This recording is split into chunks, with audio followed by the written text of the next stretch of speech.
Good afternoon. You may have received an email or a message suggesting that some budget resolutions that I have proposed are retaliatory. It's simply not true.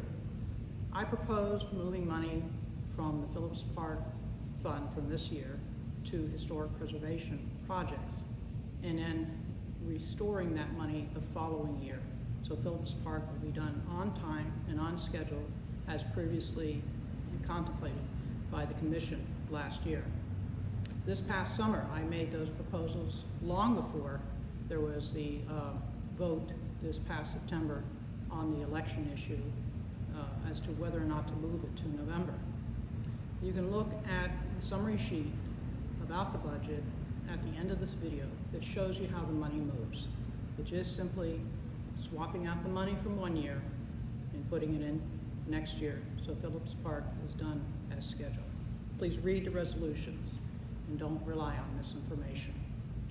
The email also suggests that we should spend $10 million of our reserves that we use for major hurricanes hitting our city that are necessary to restore our city to service promptly.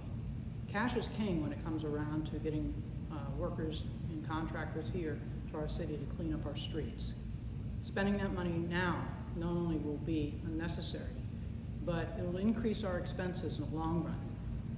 When drawn upon, $10 million will cost the city $2.3 million, while we wait up to 5 years for FEMA to give us full reimbursement. It's not sound fiscal policy.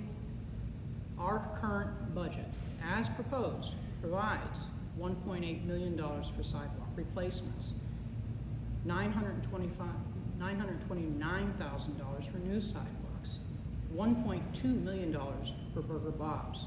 The contract was just signed on Friday.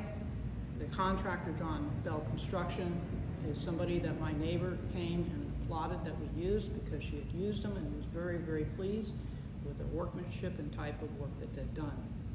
We also have sufficient money, if we're creative, in our existing budget to do like we've done with Phillips Park and move some money around to prioritize pickleball on top of the parking garage across from the Publix.